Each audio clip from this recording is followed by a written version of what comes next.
We're going to take a slight detour this morning. And if we get back to Galatians, we will. I have yes, I guess.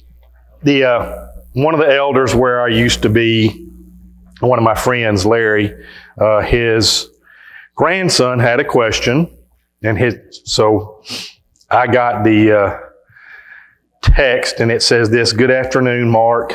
My son Wes is asking me some questions about Leviticus 25:44 through 46. He asked, if God exists and is all love, light, and good, why would He allow humans to buy other humans, more specifically, to pass them down as property? Could we do a discussion on this, perhaps via group, email, with the three of us to work with distance and schedule a difference?" And I thought, the question again? Here it is. The question is this: if God exists and is all love, light, and good, why would He allow humans to buy other humans, more specifically to pass them down as property? So that's the question. And it's because of this passage right here out of Leviticus. So we're going to take a little time this morning and try to answer Wes's question. And this way he can see it and hear it. If he has other things, he can get back to me. And then we'll move into whatever time we have left. We'll move back into Galatians. And I appreciate you letting me do this morning, even though I didn't ask for permission. All right. So let's start with basics. Oh, I control this. How many of you recognize that? Show of hands. Anybody know what that is? Pretty much everybody? Okay, that's good. How many of you know what this is? Again, unanimous, okay? How many of you know what this is? Know what it is. You know what it is, but you don't, what do you mean? You know what it is, but Some of the symbols. you know some of the symbols. And you can tell it's not from here, right? This is not something somebody dug up in their backyard here in Tullahoma. And we know that. But you really don't. If I showed you that, said, explain to me what this is. This is bat. Okay?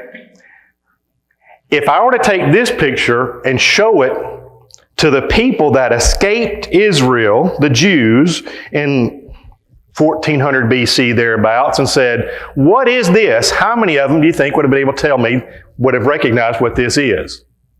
If they knew Job, they might know something. Yeah, but the answer is zero, right? None of them would know what this is. None of them would know what this is, right? We all knew what it was. All of them would know what that is.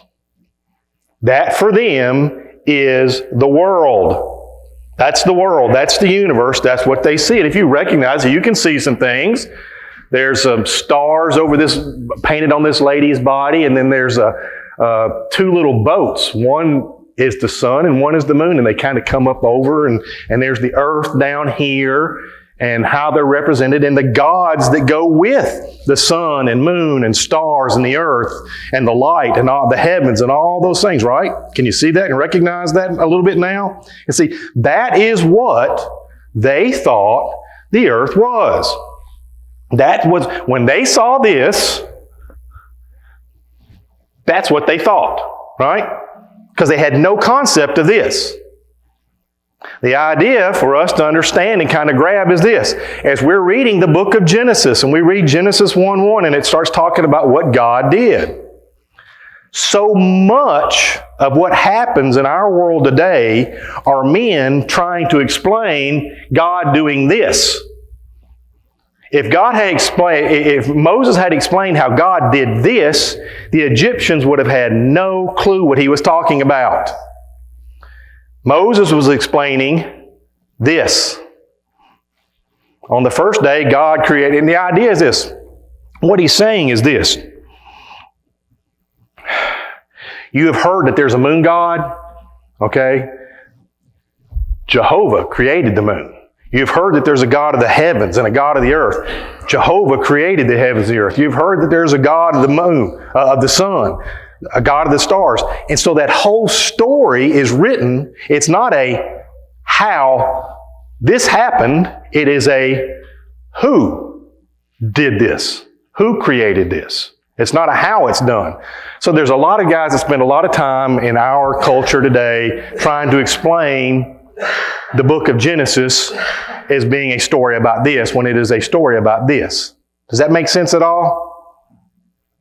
Okay. All right. So the idea is this. The first thing for us to grab about any scripture, anywhere, this Leviticus 25 passage is this. The scriptures were written for us, not to us.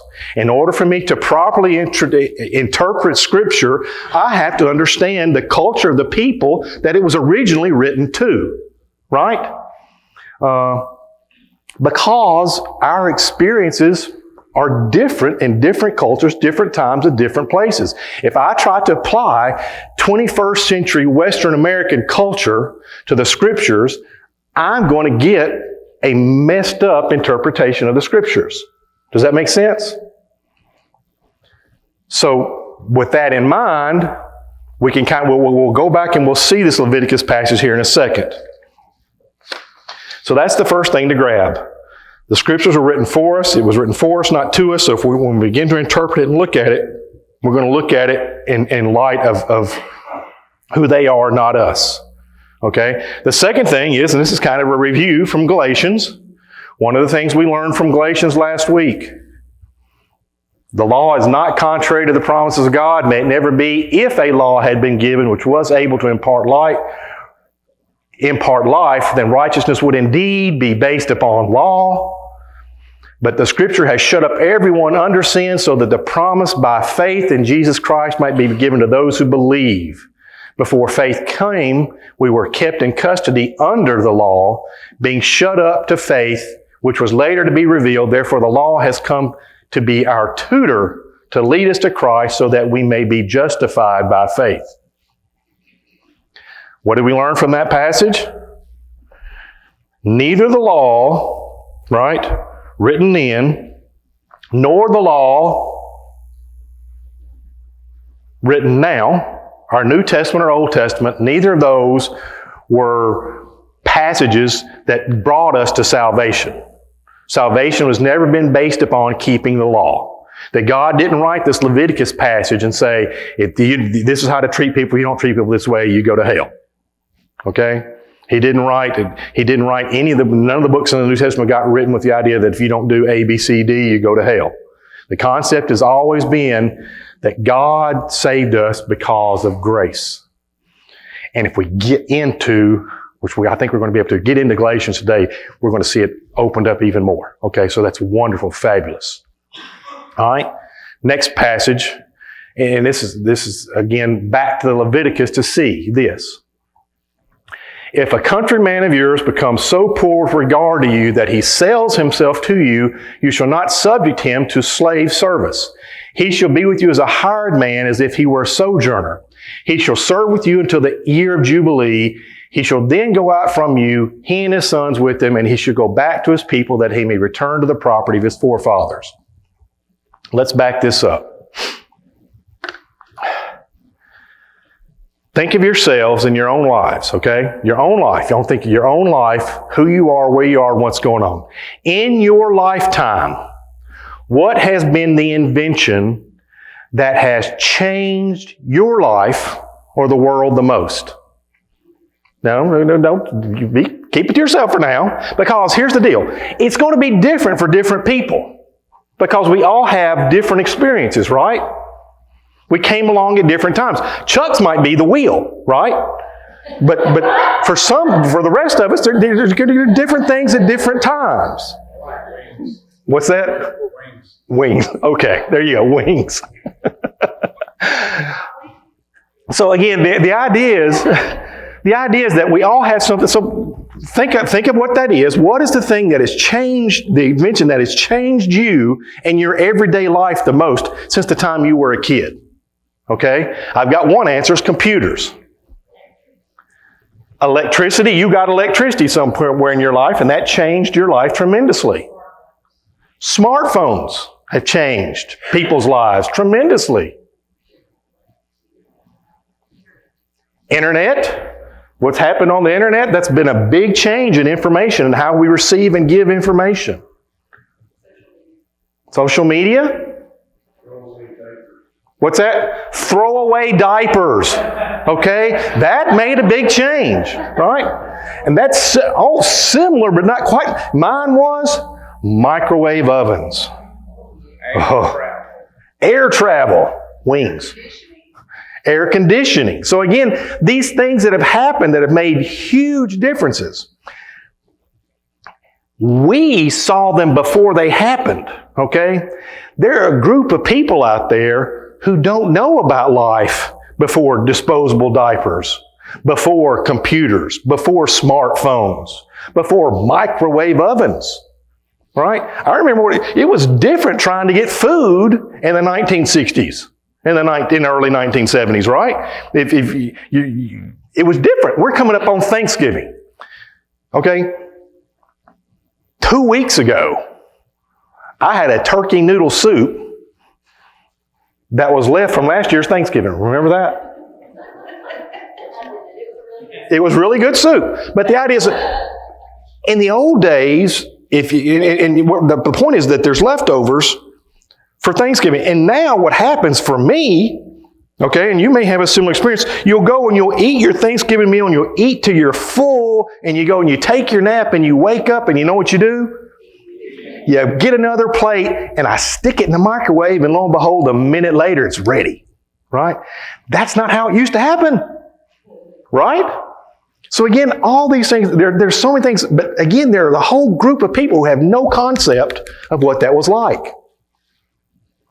We are in that same boat as we try to think about these people right here. This idea of slavery and what went on and what happened.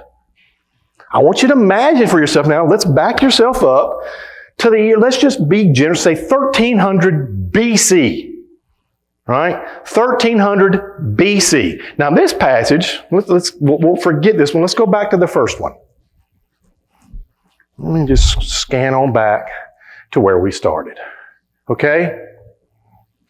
Talking about slaves, people that have come into, and it says this, you may acquire male and female slaves from the pagan nations that are around you.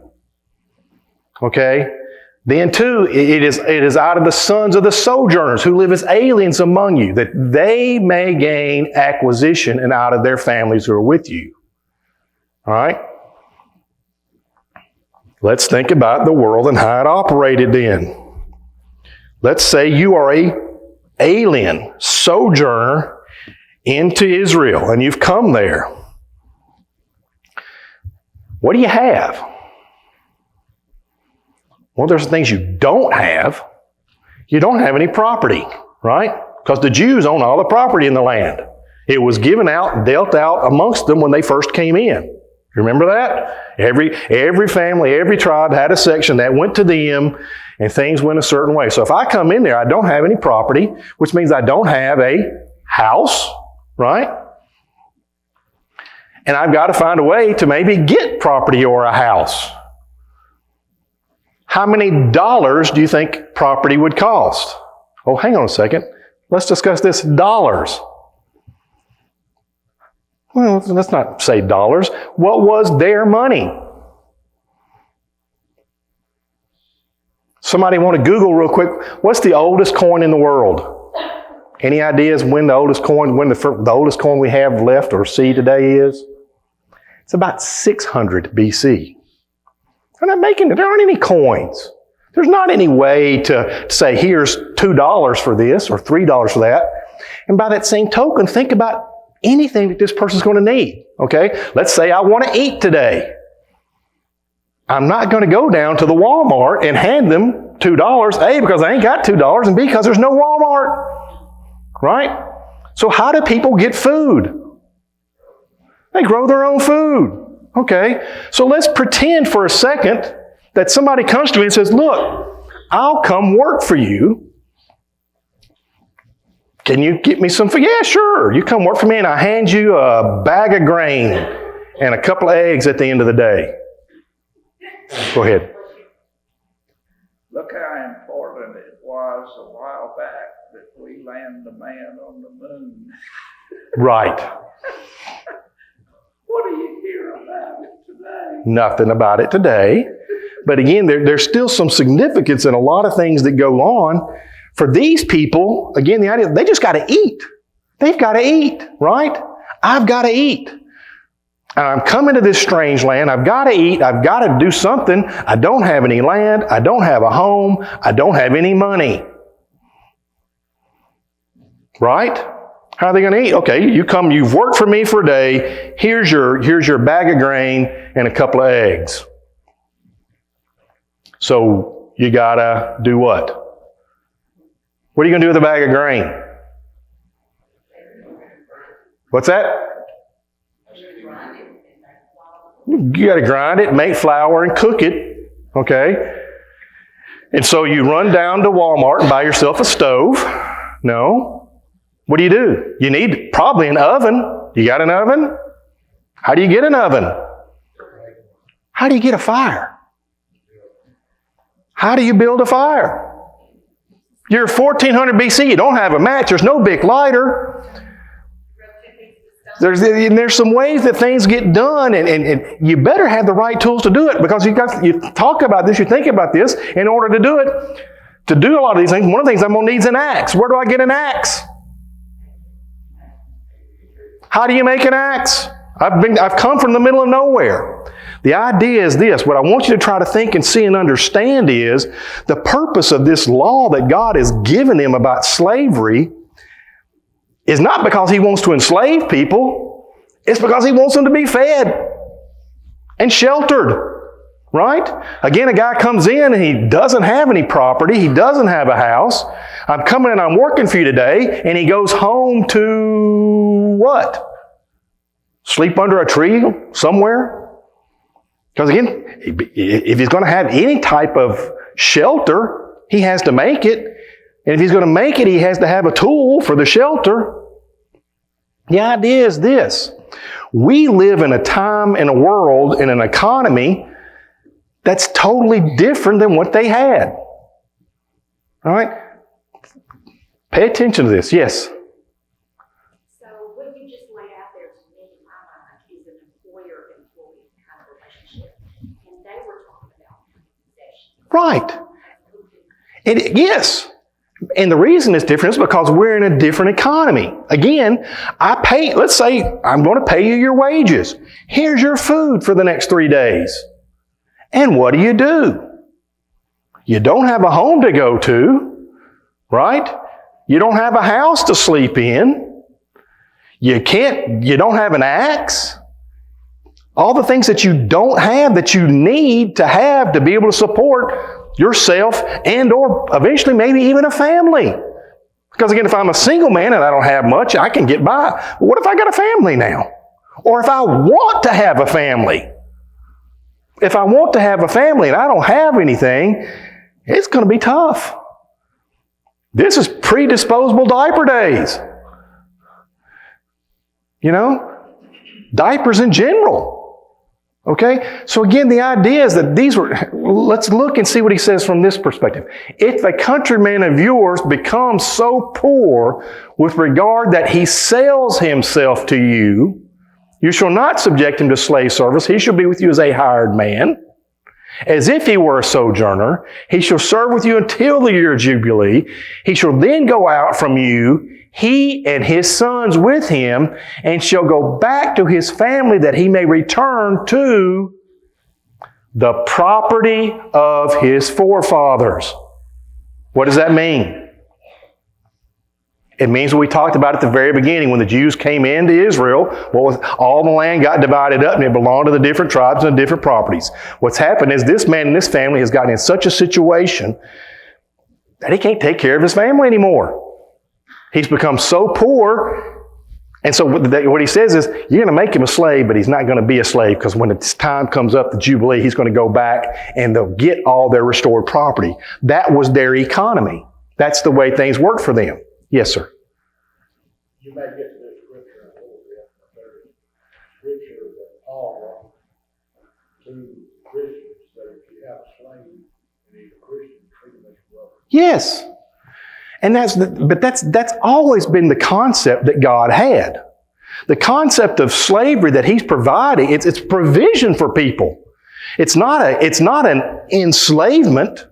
They're not going out and capturing people to bring them in. There are people that are there, they got nothing. And again, you want to hire them, what do you pay them in? The only thing you can...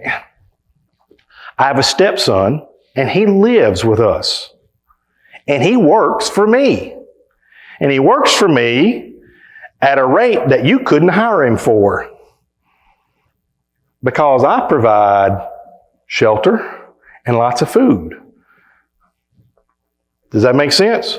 He's got a new job he's about to start, and he's getting paid much more than what I was paying him.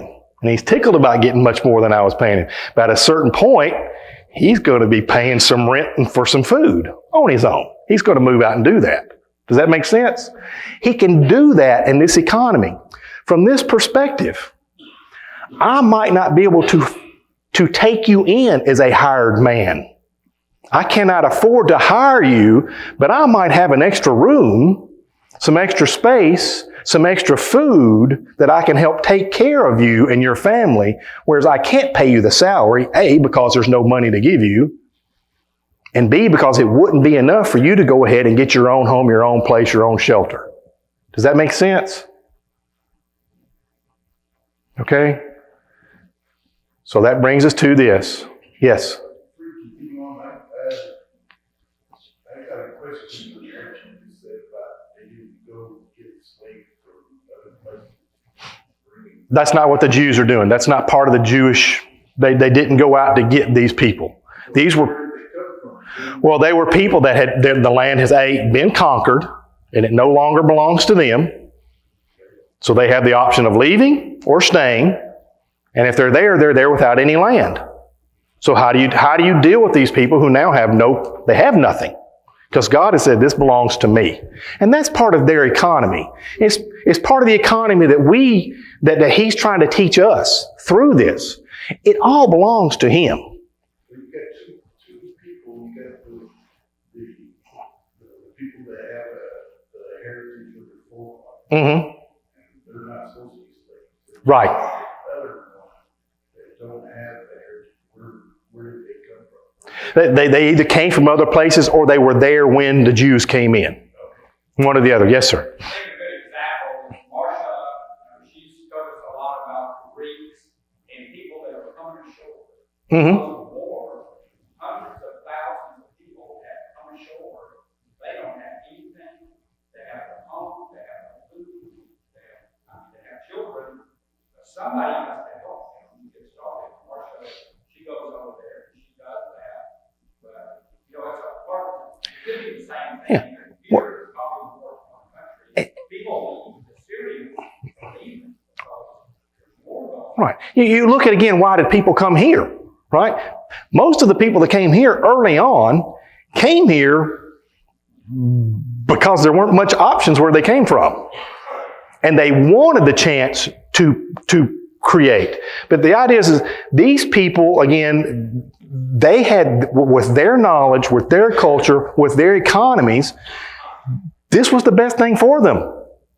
Because there's a meme going around that I saw on Facebook this week about Colin Kaepernick, and it showed some Oriental ladies making shoes, and it said, he's making all this money, and these women are making 20 cents an hour, working 70 hours a week. And it's saying, this is not fair. And my response is, okay, what do these ladies make if they're not working for 20 cents an hour for Nike? Right? Because you and I both know the minimum wage is what? 0. The minimum wage is always 0. So if you're making something, it's better than nothing. And in this world that these people are living in at this time, being somebody's slave provides security. And security is not a bad thing, is it? You have to weigh it against the laws of freedom. You do have to wait. But there are people who would say this. There are people out there who would say, I'd rather be secure than free. Okay? There are some people who say, I want to be free rather than secure. And in a free world, you get to do that. Yes? It's really hard for somebody like me in this day and age to think that without taking down the current where I'm at now. It's real hard. Right. Just like people who had life before disposable diapers and microwave ovens. We have no concept of this. So when I look at that passage from Leviticus, it's like God is condoning slavery. And we look at slavery as bad and evil and terrible because we live in a totally different time, culture, and economy. The slavery he's looking at was not to beat people down, not to tear people up. It was to provide. It was for their provision. It was a way for people to get and work together. In a time when there was no money to hand out, when there was my mother,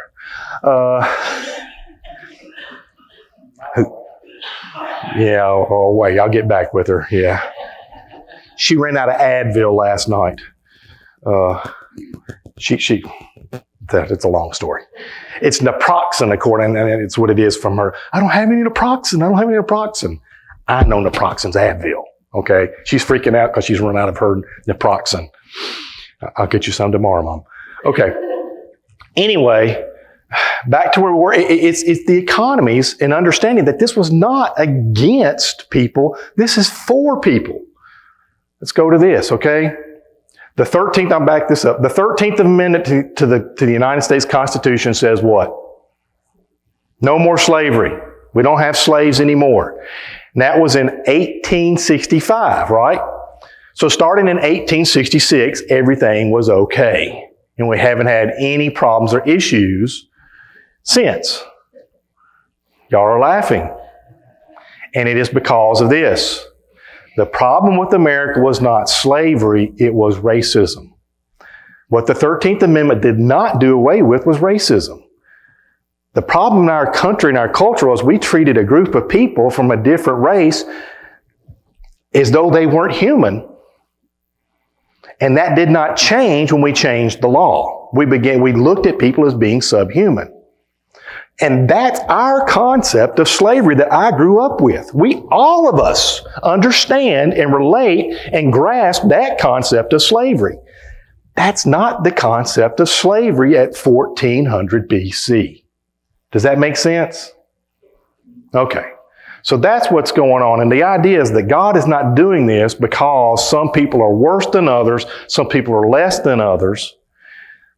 That slavery was set up so that people could be provided for that didn't have a provision in that culture and in that economy. Okay? Thank you for letting me do that. Galatians.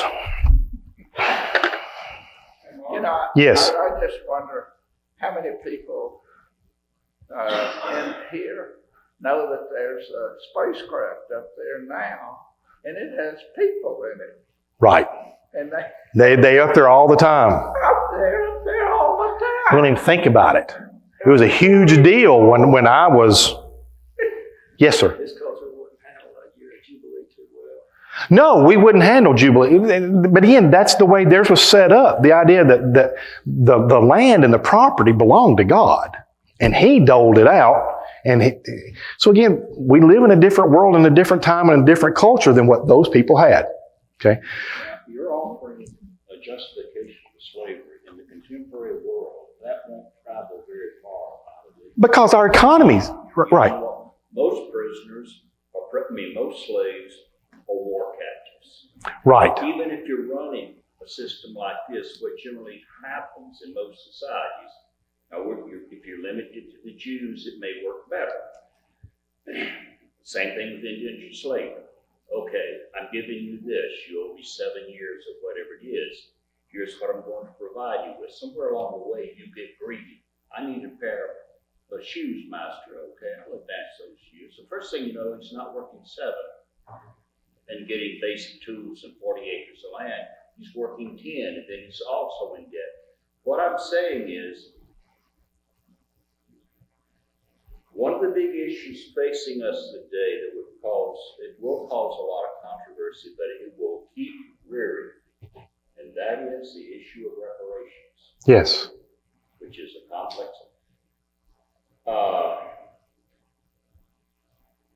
There are many criticisms of Paul because he was not against slavery or didn't criticize it. Anytime if we kind of try to justify slavery, we're also denying much of our political philosophy. John Locke, natural law of man, Right. freedom, right of rebellion, and all of that. I mean, slavery and justification in the contemporary world is a very slippery slope. Right. And the thing is to understand, Ian, what they're talking about here is not anything that our country ever experienced. Our country didn't experience the slavery that God is talking about. Our country experienced a slavery that was perverted, horrible, terrible, gross, and it was based upon things other than looking out for the other people. This slavery was to help other people. Our slavery was to help a few people, and they hurt other people for that purpose. God has never been for hurting other people. What He's teaching, what He's saying in this cultural aspect is not that at all. And even when you talk and look at Paul, right? He mentioned Paul and the idea that Paul never really comes down on slavery. Why does Paul never really come down on slavery? Different day, different time. Paul even says this in a lot of his books. We talked about he uses the phrase, a lot of times he opens up Paul, an apostle of God. But there's another word that he uses quite often when he opens up his letters. He says, Paul, a servant or slave of God even. Okay? And he calls himself a servant. He calls himself a slave. Let's look at some things about Paul and think about that in context. Okay? We're not going to hit Galatians, but this is a good topic. Okay? Paul gets in trouble one day, and some guys start to hit him. And they do hit him, and he says, what are you going to, you're hitting a Roman citizen? And they stop. And they pull in, this guy comes in to Paul for one of the leaders, and he says, you're Roman citizens. My citizenship cost me a lot. And Paul says, no, I was born. I didn't buy my Roman citizenship. I was born into it. How could Paul be born into Roman citizenship? Let me give you an idea to chew on.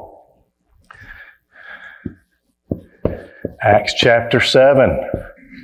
We get an introduction to this man we call Paul, and he's Saul in this story. Where do we see Paul in Acts chapter 7? Not that one. Let's go for this one. What's in Acts 7? Stephen. And Stephen is standing up and proclaiming the gospel, the good news of Jesus Christ. And he does it in a synagogue. Do you remember the synagogue?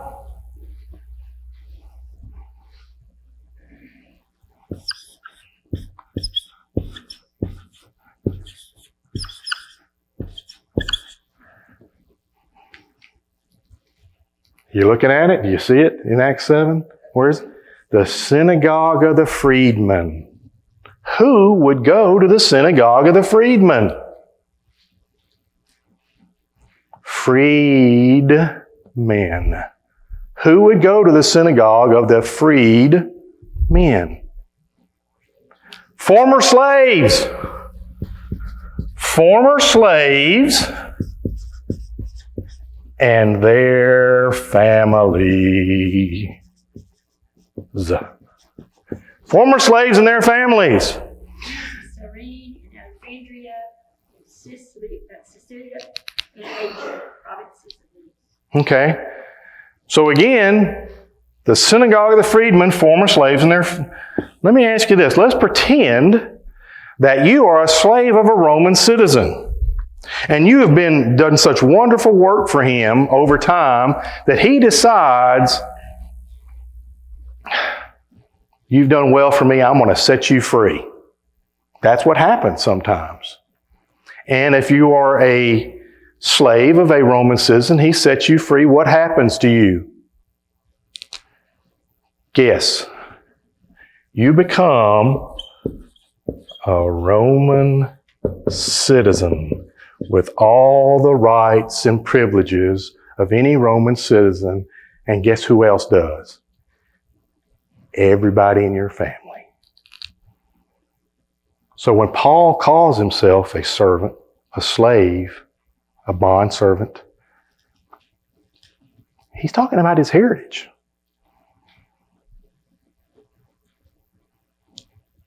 So why does it not bother him? Because he sees another side of it. Because I look at this prism of slavery, and the prism that I look at is the prism of 20th, 21st century Western United States culture, economy, and what we did in our country, which is now, always, will be abhorrent what we did. Abhorrent to God. Terrible. Bad. No two ways around it. There's nothing you're going to find in the Scripture that says, that's okay. But that's not what God has said, and that's not what He's approaching. That's not what He's talking about in Leviticus 25. Yes, sir. Yeah, I mean, those who are enslavers will not inherit the kingdom of God. Right. If that's not who we are. That's not what we're to do. But again, if somebody comes to me and wants some help, all right, I can't afford to buy them a house. I can't put them up. I can't put them up in a hotel every night. But what I can do is I have an extra bedroom, right? And it wouldn't be a bad thing for me to say, you could come work with me and stay here and help and do this if you'll agree to do this. And if I did that, you would kind of say, well, that's kind of nice of you. Well, back then it was slavery. But that is what happened. And that's how things happened in that time, in that place, in that culture. Yes. I wonder if we have not translated the word poorly for slavery.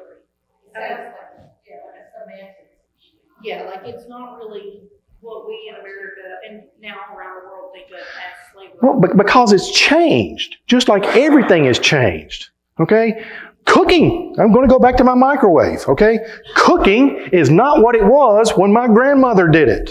When my grandmother started cooking, it was in a wood stove. Right? And here's the other thing I want. Everybody that ever learned to cook on a wood stove can cook. Okay? You're right. People are nodding your heads. Yeah, I know people that learn to cook on the wood stove. And there you have it. Yes. Right. They can or can't. They can. If you learn to cook on a wood stove, you know how to cook. Nobody. If somebody that learned to cook on a wood stove asked you to come to their house and eat, go. Yes. On the other side of that, though, all you have is a microwave, and someone gives you a recipe for cooking on a wood stove. You don't know. You're lost. Right. And that's it. We have kids that don't know how to cook, but they throw stuff in the microwave every day, so they do know how to cook. So it's not that the idea of cooking hasn't changed. It's that our culture has changed so much that even though the word is the same, we don't mean the same thing when we say it. In this instance, you'll see a lot of translations translate the word doulos as bondservant. Yes. Or servant, or something of that nature. The word really means slave, but they try to change that because they're translating for 20th, 21st century Westerners who have that in their background. And when they hear slave, they associate it with Right. West African slave trade. So they try to do something semantically. So that we can understand what's happened there as opposed to here. Yes, sir. I don't think we're too much removed from this. The semantics are different. I've got one set of grandparents on my dad's side. They lived on a farm that had a about tenant farm. Right. They got no money. Right. They were given a tenant house, and they were given food. They got to keep a portion of Right. It was my mother's folks that owned the farm. So my dad, being the smart guy he is, he married the farmer's daughter. Ah. So he moved up. But my other grandparents, I mean, Miss Annie and others that you know them, they didn't run around barefoot because it was, the style, because they had no shoes. Right. They were poor. They lived in a tenant farmhouse. They weren't called slaves. They were called tenant farmers. And all the boys, everybody worked on the owner of the farm. They worked on his farm. Right. My other grandpa, part of the time. And then when there wasn't work, they would go and find another farmer who would let them live in the farm. And they moved. They didn't go far, because you can't walk too far for 6 years. But, it was kind of what you're... And again, they could leave anytime they wanted. Right. You didn't want to go too far, wherever your next meal was coming from. That's my story. So again, we are not totally that far. And again, where that's a difficult life, it's not the perfect life. Having the place to stay and being able to keep some of the food that you grew was better than not having that. Okay? I think the issue is still social stratification. I mean, you still have those who are more privileged, if you will, and those who are not, and they're still indebted to the privilege for their means. Whereas, within our own American history, well, the idea was that each person had the ability to. There was equality, at least an idea, maybe not always a practice, of being able to have Let's end with this concept, what he's saying here. Let's end with this. God is not a God that is pushing for inequality. He is a God of fairness. He is a God of justice. He is a God of love and light. He is all of those things. And the instructions that He gives us build towards all of those things from the time and the culture and the place in which those people live. And just because we have a different time and culture and place doesn't mean that we should take advantage of other people. Even within our structure and economy, which doesn't allow for slavery, but will allow us to take advantage or use people. So there's a phrase in Amos where it talks about for a pair of sandals, and I always think of the phrase, "Mama needs a new pair of shoes," right? And that we would try to take advantage of the people so I can have more rather than give those people what is theirs. Thank you for your time. I'm sorry. I promise you we will get to Galatians end of 3 and into 4 next week. It's going to be a lot of fun. Here, if you want some homework, it is to look up. I won't give you homework this week. Just go home and enjoy the week.